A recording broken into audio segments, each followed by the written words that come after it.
Your cell phone is an easy target for hackers. Think of all the information that you have stored on it. CEO and IT expert Andy Wiggins, the man to help us out. We've been talking about this. The first thing is you really could get in trouble with that Bluetooth. Absolutely. Very important to not use unprotected Bluetooth networks. And when you're not using Bluetooth, simply turn it off. Okay. Your cell phone is constantly looking for devices to pair with. And if you're in a public area and somebody that's a hacker is right by you, they could automatically pair with your device. You wouldn't even know it. Can't tell you how many times people are multitasking and they just take the Bluetooth Happens off, but all they the time. don't. Constantly. Oh, wow. This is another tip people love. You've got to love online banking, but obviously there's some places where you shouldn't do it. Sometimes you should avoid it. Absolutely.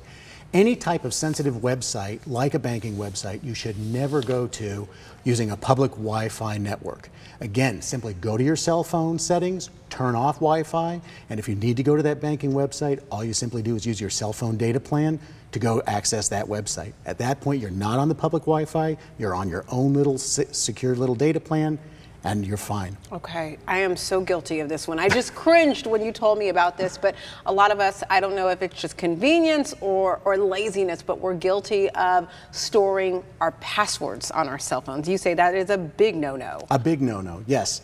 Cell phones have what's called an autocomplete feature that's constantly used mostly during texting and texting apps. So when you start to say a word, then what it does is it autocompletes it. Yeah. Yes. Well, unfortunately, it also does that with usernames and passwords. No. And you never want to store any personal information on your cell phone. Because once you start, it'll complete that, and the hackers... It will complete it, yes. And if your cell phone is lost or stolen, then the hackers have a very easy way to sit there and possibly get your username and passwords. Makes sense. Just as important is deleting the browsing history. Absolutely. You should do that on all your devices, whether it's a cell phone, a PC, a Mac, every device. You constantly want to delete your browsing history, remove your cache, and remove your cookies as well. So again, you minimize your digital footprint. Kind of cleaning up. I guess that's probably not realistic to do every day, but what, every few days, once a week? I would suggest doing it every 72 hours. Every 72 hours. All right, good rule of thumb there. Also, if you do lose your phone, what happens? What should you do? Well, the newer cell phones have something called Find My Phone, very common with Apple phones.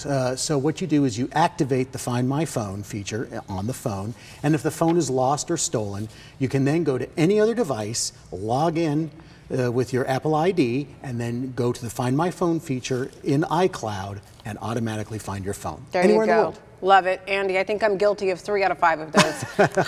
I'm committing to doing better. Thanks so much for that insight. Thank you. We appreciate it.